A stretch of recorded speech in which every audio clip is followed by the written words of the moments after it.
여러분 안녕하십니까? 9월 3일 화요일 KTV 뉴스 시작합니다. 첫 소식입니다. 올해 건군 76주년을 맞아 다음 달 1일 국군의 날을 임시 공휴일로 지정하는 안건이 국무회의에서 의결됐습니다. 회의에서는 전세 사기 피해자에게 공공임대주택을 최장 20년 동안 지원하는 내용의 특별법 개정안도 통과됐습니다. 국무회의 소식 이리나 기자가 정리했습니다. 정부가 한덕수 국무총리 주재로 국무회의를 열고 국군의 날을 임시 공휴일로 지정하기로 의결했습니다.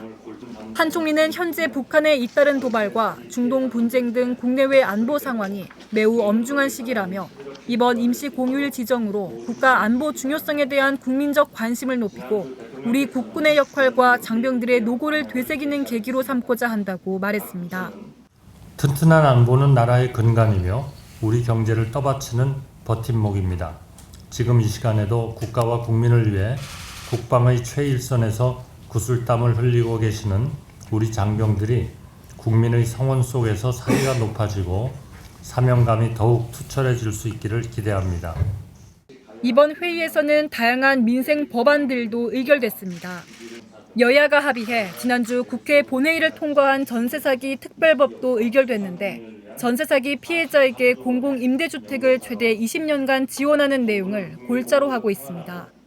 아울러 택시 발전법과 예금자 보호법도 우선 상정돼 통과됐습니다. 이와 함께 한덕수 총리는 오는 4일부터 나흘간 부산 백스코에서 열리는 기후산업 국제박람회에 대해서도 관계부처의 빈틈없는 준비를 당부했습니다. 정부는 기후산업 국제박람회가 글로벌 기후위기 대응과 산업발전이라는 두 가지 목표를 달성하는 데 주도적인 역할을 할 수 있는 플랫폼으로 자리 잡도록 추진해 나간다는 계획입니다.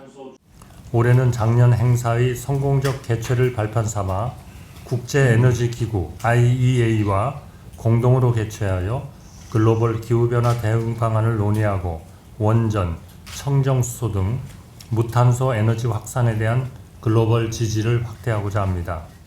또 최근 헌법재판소에서 탄소중립기본법 일부 조항에 대한 헌법 불합치 판정을 내린 것과 관련해 헌법재판소의 결정을 존중하며 그 후속 조치를 충실히 이행할 것이라고 밝혔습니다. 환경부를 비롯한 관계부처는 관련 조항의 개정과 함께 탄소중립 목표 달성과 국민의 환경권 보장을 더욱 확고히 할 수 있는 방안을 찾아주길 바란다고 주문했습니다. KTV 이리나입니다. 8월 소비자 물가 상승률이 2%대 초반으로 둔화하면서 안정세를 나타냈습니다. 정부는 물가 상승률이 안정권에 진입했다고 보고 앞으로도 민생과 물가 안정에 주력하기로 했습니다. 신국진 기자의 보도입니다. 통계청은 8월 소비자 물가지수가 114.54로 1년 전보다 2.0% 상승했다고 발표했습니다. 지난 2021년 3월 1.9%를 기록한 뒤 3년 5개월 만에 가장 낮은 수준입니다. 품목별로 보면 공업제품 물가가 1.4% 상승하며 전체 물가를 0.47%포인트 끌어올렸습니다. 석유류 물가는 0.1% 상승하면서 전달 8.4%보다 상승폭이 크게 줄었습니다. 농축수산물은 2.4% 올랐고 서비스 물가는 2.3% 오르며 전달과 같은 수준을 유지했습니다. 정부는 김범석 기획재정부 1차 관주제로 경제관계 차관회의를 주재하고 8월 소비자 물가 지수를 설명하며 물가 안정 목표에 도달했다고 평가했습니다. 3년 5개월 만에 최저치를 기록하며 물가 안정 목표에 도달했습니다. 앞으로 기상이변, 국제유가 불안 등 추가 충격이 없다면 소비자 물가는 2% 초반으로 안정될 전망입니다. 정부는 추석 성수품 물가에 대해서도 안정화될 것이라고 전망했습니다. 김 차관은 배추와 무는 지난주부터 가격이 하락하고 있다며 사과는 지난해 추석뿐만 아니라 평년보다 낮은 수준이라고 설명했습니다. 그러면서 배도 이번 주 햇배가 출하되면서 점차 안정화될 것이라고 덧붙였습니다. 경기 흐름에 대해선 수출 중심의 회복 흐름이 지속되는 등 긍정적 신호에도 불구하고 민생 여건이 여전히 녹록치 않다며 민생과 물가 안정에 주력하겠다고 강조했습니다. 정부는 긴장의 끈을 놓지 않고 내수 회복 가속화 등 체감 민생 개선과 물가 안정 기조의 확고한 정착을 위해 최선을 다하겠습니다. 한편 회의에서는 세 차례에 걸쳐 마련한 경제 형벌 규정 개선 과제도 점검했습니다. 정부는 현재 14개 과제의 법 개정을 완료했고 123개 과제의 법 개정안을 22대 국회에 제출했다고 설명했습니다.